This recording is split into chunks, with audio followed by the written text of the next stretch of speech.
Hey, everybody. Welcome into the back room. I'm Andy Ostroy. Today's guest is Robert Kennedy Jr.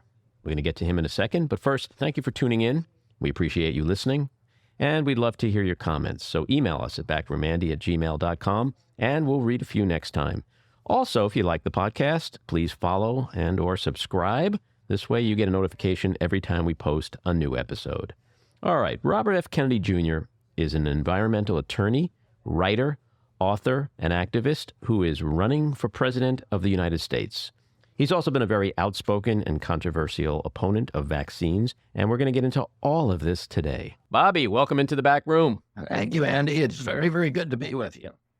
So I want to say, for full disclosures, we know each other.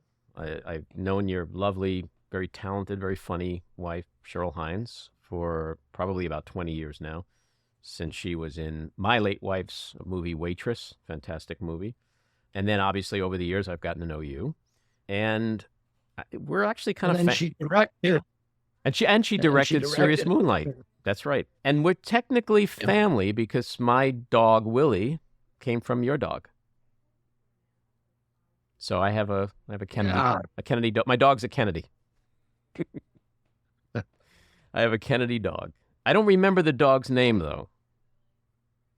I know you've had a lot of dogs, so maybe you don't remember either. A lot of dogs. I'm not sure. What kind of dog do you have? Because I forgot. He's very small and he's very anxious. So, but he's not. That was a hybrid. Yeah, I think I had a Cocker Spaniel that I used with my hawks for hunting, and I think something got at that Cocker. It was a bitch Cocker, and she was a little bit promiscuous. And so I don't know what kind of mix that your puppy is. But I know she whelped once with somebody we didn't recognize. Yeah, I guess we heard at the time that the dog had not fully weaned the puppies. I think that was the story I remember. So Willie and the other puppies, I think, were sort of rejected by your dog after like 6 weeks or something like that. So, which may have caused some dysfunction. I don't know, but he's a little anxious, but he's a good pup. He's still around. He's 9 years old. So there's a lot to talk about, Bobby. You're running for president. You were also a controversial figure, and I do want to get into all of that. But I want to peel back the onion just a little bit back to childhood, because you've been through trauma and tragedy as a kid. As you know, I've been raising a daughter since she's 2 years old after her mother was murdered. And, kids just don't usually go through that kind of thing. There are kids who lose a parent, but they typically don't lose a parent under such violent, tragic, sudden terms. Now, I know how that's impacted my daughter, but I'm curious, and I think my listeners will be curious to know how you think the loss of your dad has impacted you in the greatest ways, maybe both positively and negatively. I feel like I was, a lot of people lose their dad. My mom used to point this out, in Harlem and Watts, and there are tens of thousands of kids who lose their parents to violence, and that we had in my family the advantage of having a tremendous amount of resources. And by resources, I don't mean money, but I mean, large family, loving family, with a lot of people around to comfort us and sort of explain our father's role in the world. And, we saw that too. I was 14 when my dad was killed. And then I also had the experience of having a couple of people in my life who really loved me when I was young. And I think that's the most important thing for a child. I felt from two people in my life, one of them a woman who worked for my family for 50 years, and then another one, a guy called Lemoyne Billings, who was a surrogate father to me. He'd been President Kennedy's best friend.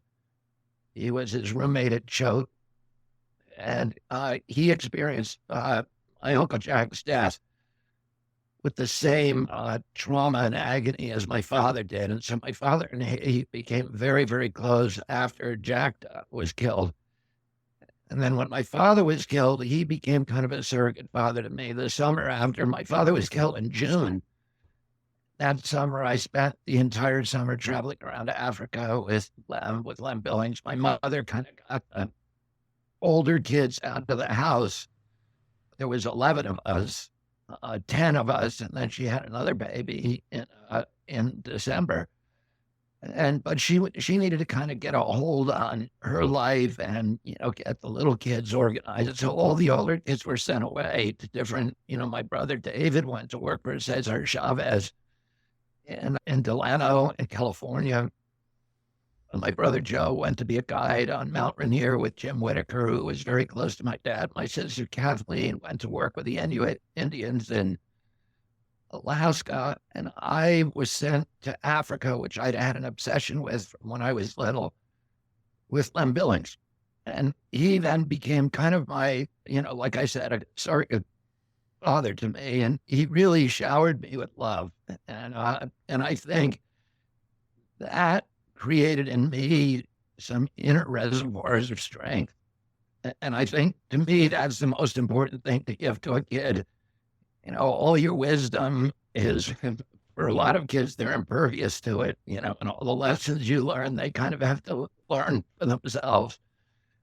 At least that's my experience with my kids. And that the one thing they really hear from you loudly and clearly is, I love you. Mm-hmm. And sometimes that's the only thing they can hear from you, but it's the most important thing you can tell them. And I had that in my life. And so I think the traumas that are associated with losing a parent were much less for me because I had those kind of other resources. My wife, Ari, took her own life in 2012, and I had 6 kids at that time. So they lived through kind of the same trauma that your wife lived through of, losing a parent.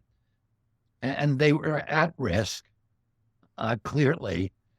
But all of those kids have grown up to be healthy kids with great attitudes toward life and a lot of resilience. And they all have interesting lives and wonderful friends and good relationships.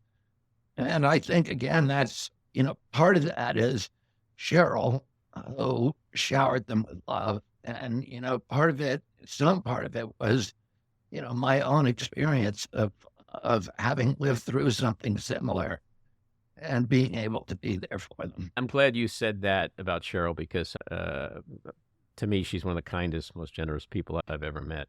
She literally is the best human being I've ever met in my life. I've never heard her say a single sentence that was even in the least bit dishonest or self-promoting or pretentious or, everything she says is interesting and most of it is funny. Yeah. But it's always important. She doesn't say, all of her observations are worth listening to. She has so much wisdom. The word wisdom means a knowledge of God's will.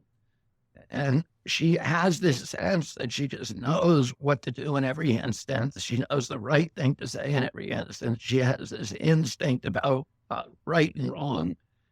And she just would never do anything wrong. She's one of these people. She's the opposite because, I grew up, I was just a bundle of appetites.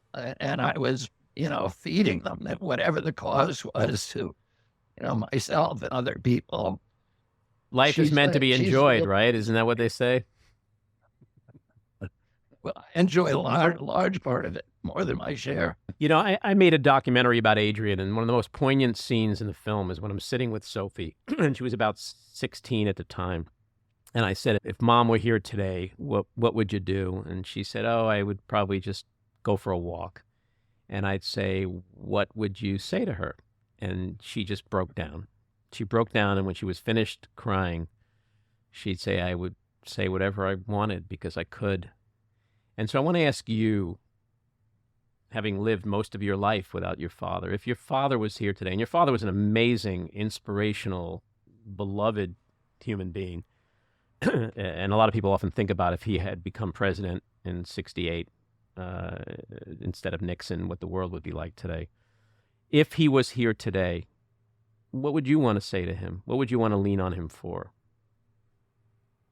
Well, I think I'd have the same reaction as your daughter did. I just, there's no single thing I need to know from my father at this point in my life. I think, I've learned, I'm 69 years old. If I haven't learned what I'm supposed to learn in my life at this point, then I'm probably unteachable.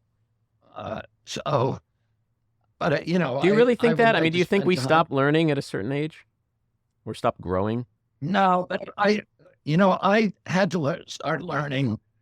I had to start, I was in such a destructive trajectory through addiction and stuff when I was in my 20s that if I didn't learn, I had to kind of completely change the person I was because that person was going to destroy himself.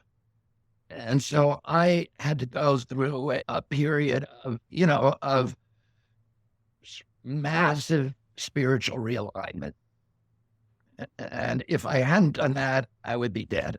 So that has kind of been the guidepost for the rest of my life. And that journey I would not have lasted. Let me put it this way. I wouldn't have lasted to 69 years old if I kept on that trajectory. I know. For me, I know. I read your book. I'm still growing today and learning. I learn every day.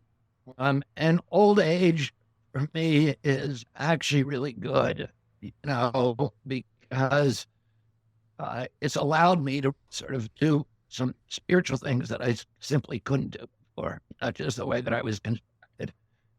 And it's allowed me to be more quiet with myself and more peaceful. And so it's good.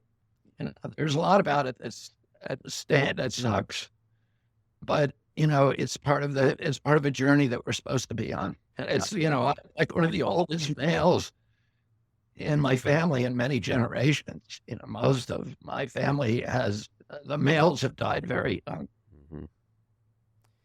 I want to ask you how much you watch or pay attention or think about the British royal family, because the truth is, to most Americans, the Kennedys have been our version of the royal family, not necessarily pound for pound in the same way, but just a dynastic presence in our political and social culture over the years.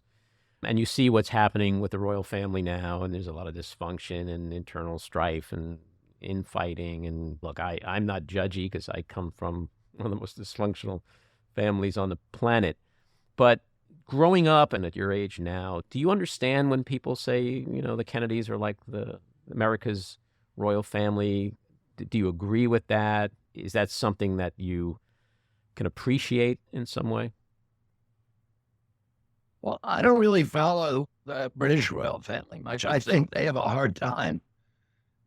I had kind of compared to them. I had, a normal life. I spent a lot of times, with I spent most of my life with what most Americans would consider normal people.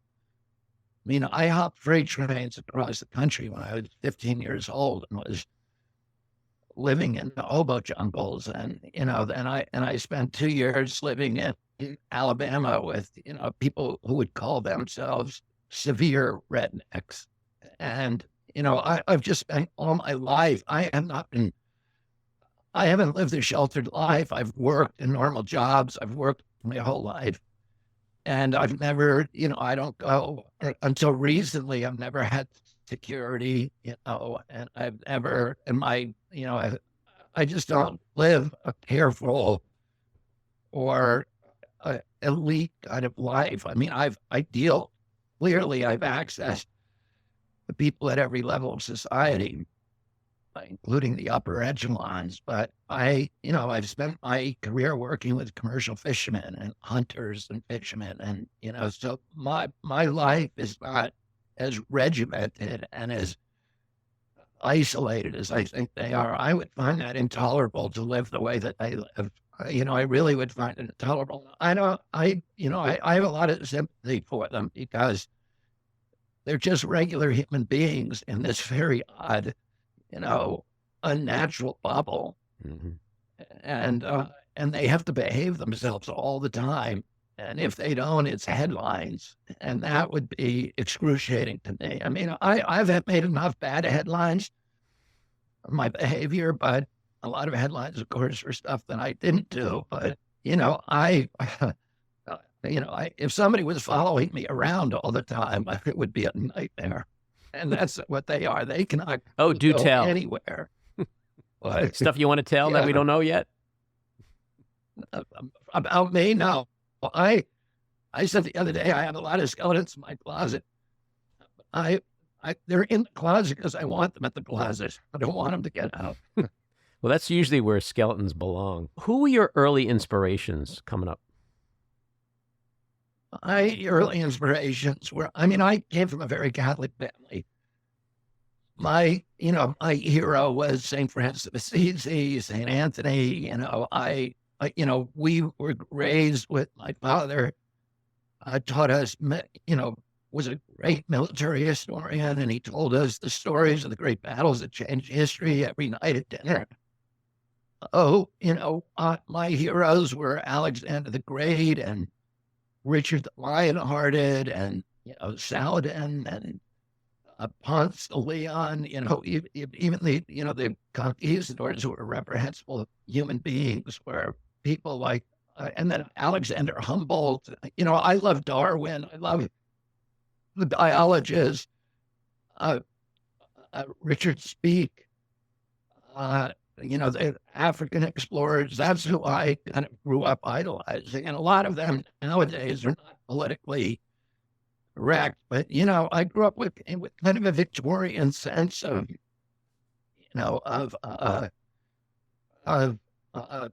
this country and of history and all of that, reading Tennyson and Kipling and, the ballads, and the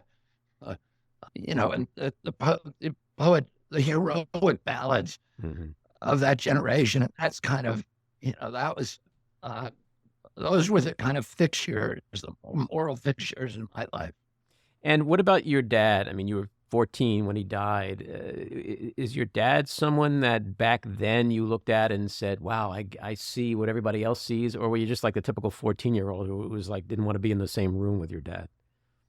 No. I hero worship my dad. Why? Why did you see him that way? Oh, he could do everything.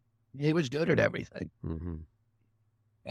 And he was changing the world. I mean, we were in the middle of it, the civil rights battles of, all of these, fighting the mafia. We had, we had Teamster trucks.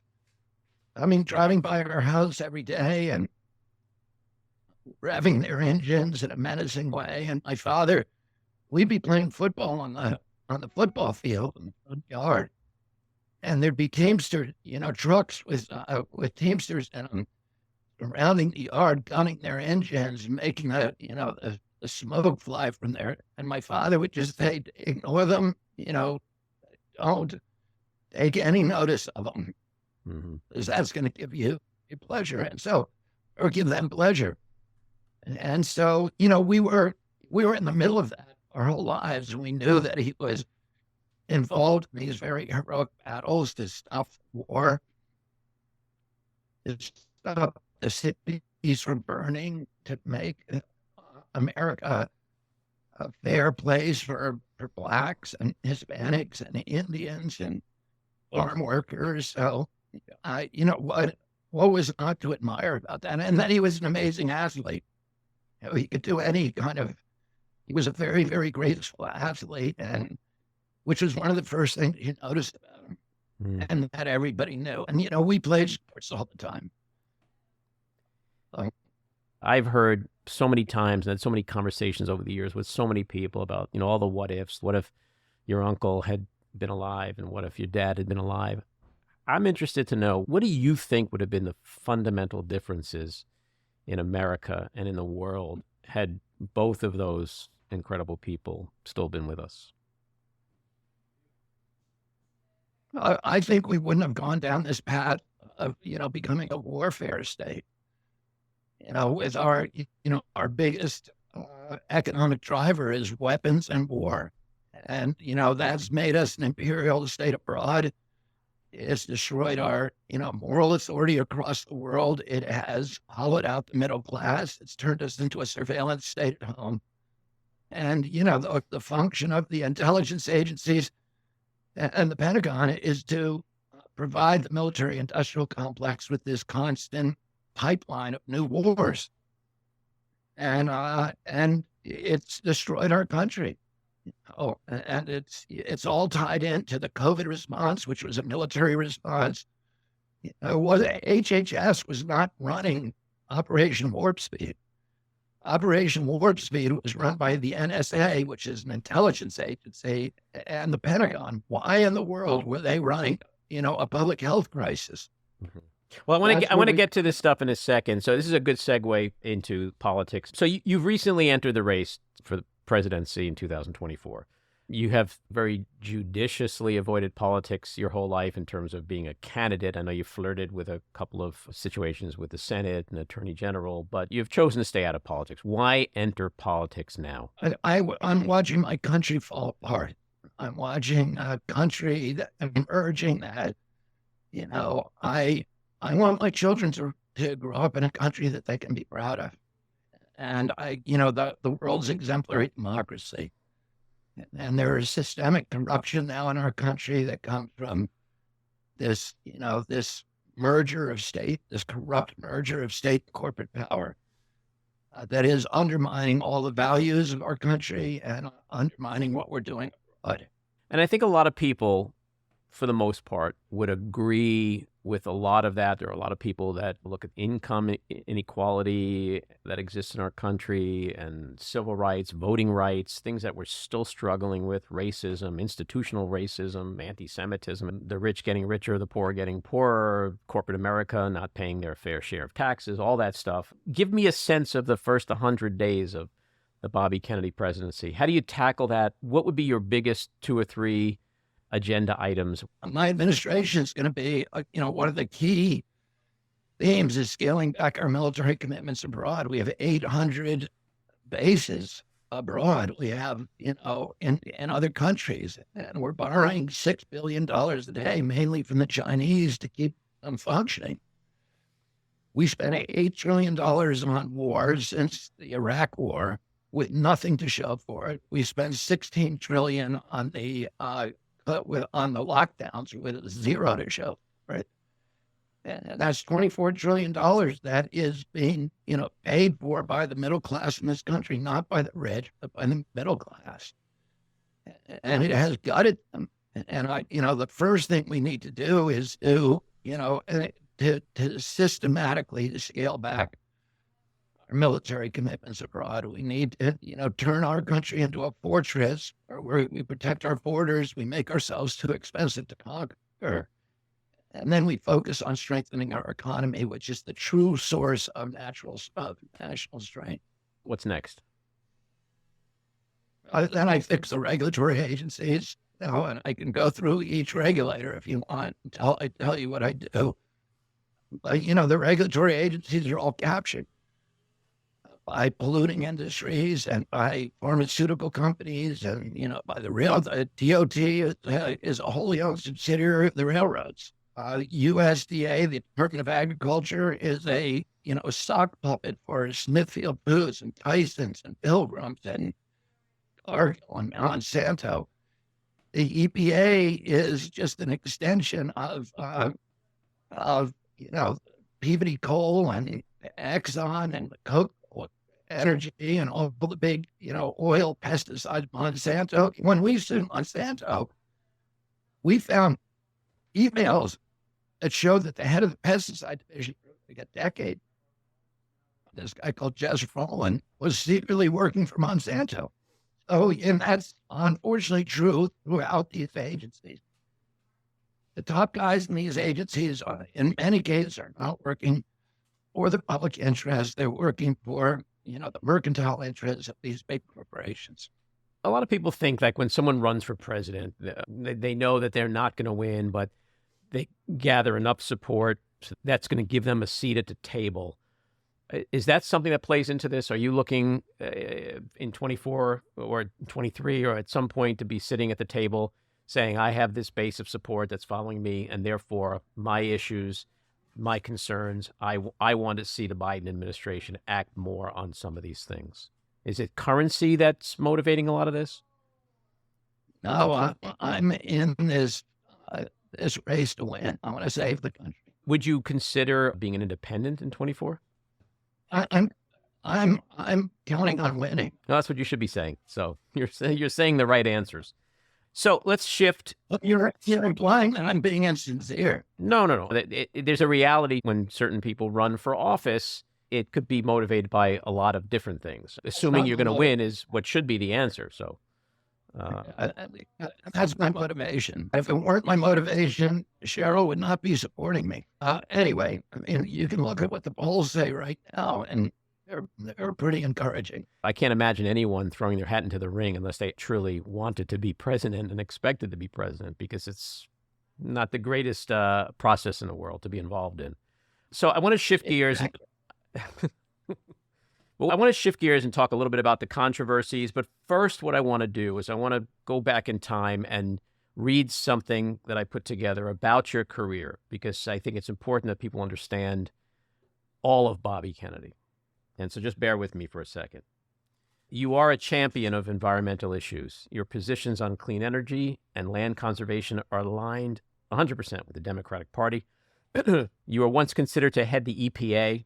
As an environmental attorney, you've supported and represented the NAACP, the poor, minorities, indigenous tribes in Chile, Canada, Latin America, Indian tribes in British Columbia, fishermen in Mexico and Puerto Rico.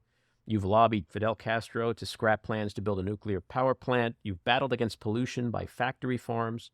You've advocated for a global transition away from fossil fuels towards renewable energy. You've taken on Exxon and Mobil. You've helped lead the battle against fracking in New York State. You were active in Alaska in the fight to save the Arctic National Wildlife Refuge from drilling. You were arrested with your son Connor while protesting the Keystone XL pipeline. You and Waterkeeper participated in protests to block the extension of the Dakota Access Pipeline across the Sioux Indian Standing Rock Reservation's water supply. You've claimed the oil industry is able to remain competitive against renewables and electric cars through massive direct and indirect government subsidies and interventions, and you've been lauded for your work in helping clean and restore the Hudson River. And the list actually could go on. There's a lot of really amazing shit you've done in the last 40 years. But what do you say to the people who say you're a conspiracy theorist, you're spreading misinformation that's not just radical and extremist, but dangerous, and there are some people that think, quite frankly, a bit loony and crazy? What do you say to those people who look at the first part of your career and then are now judging you on all of this other stuff?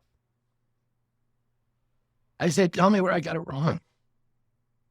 I'm doing the same thing with the pharmaceutical industry I've been doing my whole life, which is fighting corporate corruption, corporate capture. Do you think there was not corruption that underlies the opioid crisis?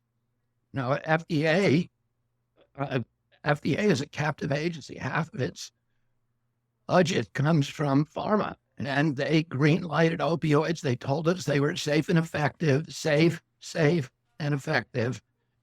And there's now 60,000 American children who are dying every year. That's the same amount of people, 57,000, who were killed in 20 years during the Vietnam War, and we're killing that many every year because of pharmaceutical industry capture of our agencies. Look at Vioxx, which killed between 120,000 and 500,000 Americans because of corporate capture of those agencies. Oh, I don't understand what the difference is between what I'm doing now and what I've done my entire life, which is to fight, agency corruption, capture by those agencies, and corporate corruption that is hurting Americans' health and well-being. And some of that is totally legitimate, but I think what people are having a harder time with today is more concentrated in the area of COVID and the vaccines and stuff that, quite honestly, between the scientific community, the medical community, doctors, and domestic and World Health Organizations, things that have been debunked and discredited many times. You're making these very broad statements about something I've said that's been debunked. Show me an instance that I said something that was incorrect. Show me one instance. You're repeating propaganda tropes that you're reading in the media that are generated ultimately by the pharmaceutical industry and by a medical cartel that's corrupted. What I do is I read science. There's a huge difference between the scientific establishment and established science. The agencies that you're quoting are the same agencies that gave us Vioxx and the opioid crisis. And they told us they were safe and effective. Oh, show me one statement that I have ever made that you consider factually erroneous. Show me one. Do you think the vaccines helped? Do you think the vaccines saved lives? Do you think the vaccines prevented additional hospitalizations? Here's what we know about the vaccines. The vaccines, first of all, there were between 12 and 15 million people now who were 7% of the population, 7% of the people were infected, who were sick enough from the vaccine that they had to seek medical intervention. Now, that's according to CDC's data, the VSafe data, and it's supported also by the Rasmussen poll. We've never had a medication that sickens 7% of the people who take it, and particularly of medication that you're giving to people who are perfectly healthy. You're not giving this to sick people. You're giving it to healthy people who don't have any problems. And in a lot of cases, you're giving it to children who have zero risk from COVID. And 7% of them are going to have to seek medical health. And there's been more deaths and more injuries reported from these vaccines than all the vaccines combined in the last 36 years. So the question is, did they avert deaths? I don't think so.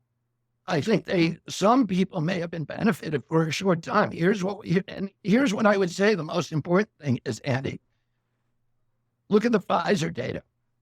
Pfizer had to give Pfizer actually got one of its vaccines approved. So it wasn't emergency use. It never made that vaccine available in this country because once it gets approved, they can get sued. So Pfizer had to submit 6 months of data. Here's what the data showed. There were 22,000 people who got the vaccine. In that group, one person died from COVID over the 6-month period. There were 22,000 people who got the placebo. And in that group, 2 people died from COVID over 6 months. That allowed Pfizer to tell the public and the regulatory agencies to tell the public that that vaccine was 100% effective. Because number 2 is 100% greater than number 1. What they really should have been telling the public is we have to give 22,000 vaccines to save one life from COVID.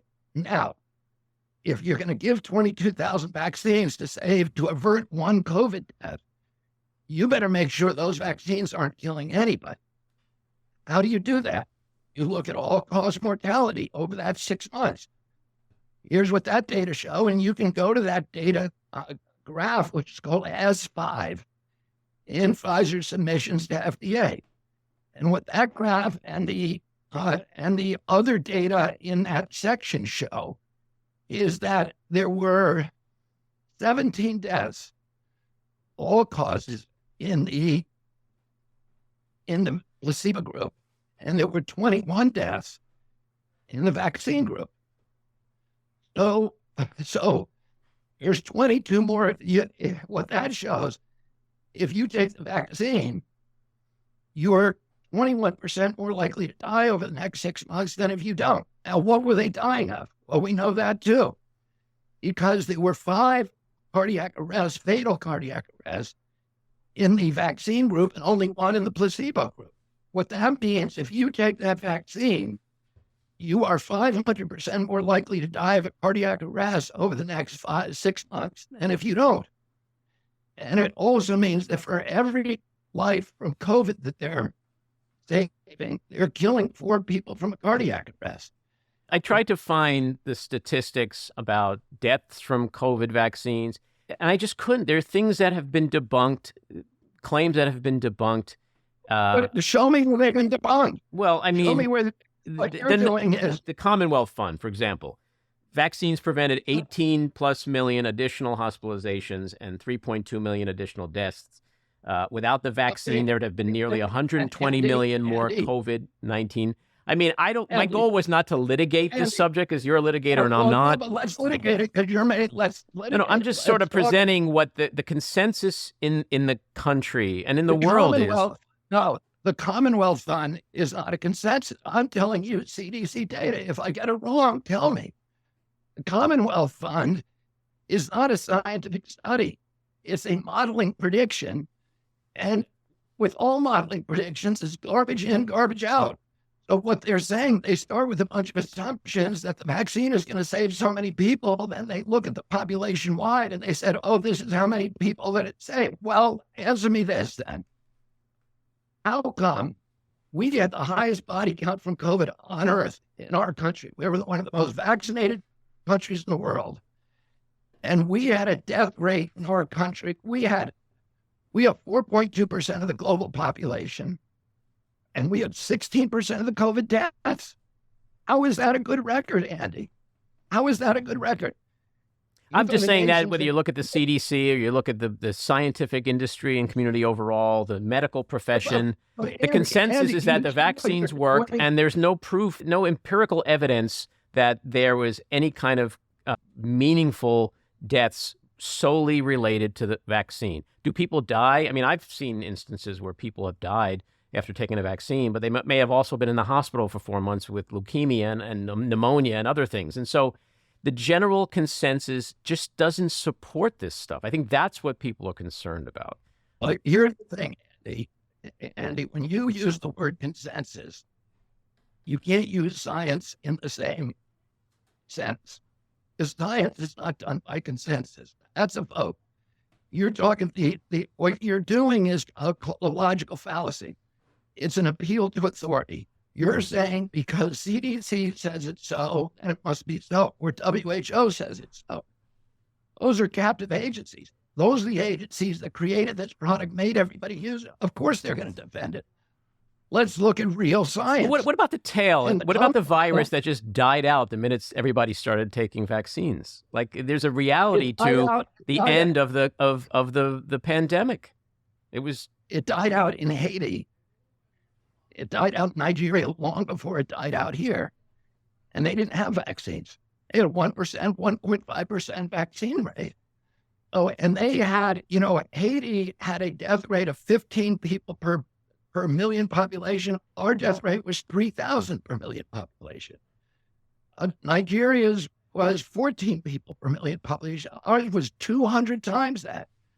The unvaccinated countries did much better than the vaccinated countries. Just, if you open your eyes and say to yourself, why is it that the U.S. that did all of these precautions had by far the highest death rate on earth? Now, here's a scientific study for you.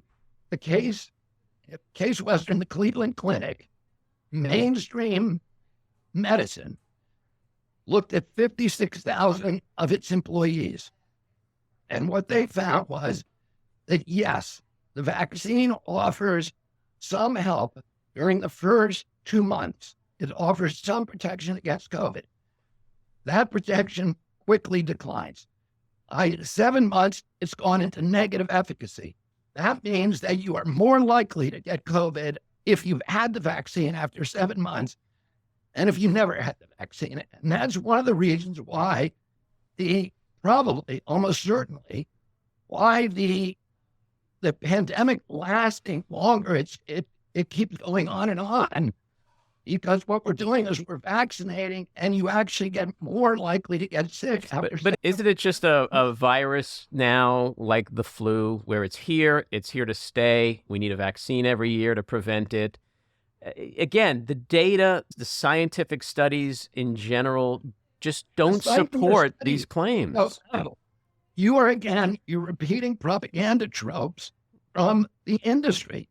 Show me a study. I will show you studies all day that say exactly the opposite, and I'm citing them to you right now. You can't, it is a logical fallacy to continue to say, oh, because these guys who are totally corrupt are saying it's true, and we have to believe it. And, and as I told you, the virus died much quicker in the countries that didn't vaccinate. Look at all of Africa. They had a death rate across Africa of averaging about 350 per million population. Ours was 10 times that. And those countries were largely unvaccinated. The vaccine, no, you can't argue that it had any visible results. And if you look at the Johns Hopkins data, I just urge you, look, first of all, we put out a book called Died Suddenly, and it's a compilation of about, I think, over 1,000 child athletes or athletes who died on the field of cardiac arrest. This is happening every day in this country. There used to be, over the past 30 years, the average number of deaths of people dying on an athletic field was 29 per year. We are now getting between 29 and 90 a month. And, it's clearly the vaccine. And we're killing children. COVID didn't kill children. It killed people in their last year of life. But the vaccine kills young people, and particularly young, healthy athletes. And, if you go look at my book, which I'll send you, you'll see, it's all newspaper publications. Well, I'm just pointing out all the people and entities in the country who don't believe what you're saying is true. Let me ask you something. If FDA made a statement today that said that opioids are safe and effective, would you believe that? No. And this is the thing, Bobby. I'm not saying everything that you believe. You're quoting people. Quoting people and institutions is not a rational argument. Where it becomes a concern to people is that, and I'm not going to compare you to Trump, but I'm going to cite Trump. When Trump says things like, don't believe all these people, only believe me, people step back and go, wait a second, that just doesn't sound right. Here's what I say. I tell people, do not believe me. You shouldn't believe me. You shouldn't believe CDC. You should believe the science. That's what I always say. But the CDC is the science. The scientists are the science. The medical profession. People went to medical school. They're the science. The COVID vaccines did stop this thing in its tracks for the most part, made it much more minimal in terms of its impact. You take vaccines, you get COVID. It's like getting a cold or the flu, Save lives. You spend 5 minutes on Google and this stuff is refuted. It's refuted all over the place, Bobby. That's where you're getting your information. You're getting your information from people who are biased. So let's shift to the autism subject, because that's something that's obviously you've been very passionate as well about for many, many years. Wait a minute. Are we gonna play the same game with autism where you're gonna tell me CDC, and these are the same agencies that told us cigarettes were okay for us, that told us thalidomide was okay for us, that they say that autism is not associated with vaccine. What I'm trying to drive at is that the medical profession hasn't created the connective tissue to vaccines and autism the way that you have. Listen, I wrote a book that summarized all the science that we could find on PubMed. 14 references, Andy, 400 studies, all saying yes. Autism and vaccines are linked. They have 14 studies which they contrived. None of those, they're all epidemiological studies, which are very easy to fix. And none of those studies do what you would want to do if you actually wanted to know the answer, which is to compare autism rates in a vaccinated group to autism rates in an unvaccinated group. That study they will never do. And they did it once.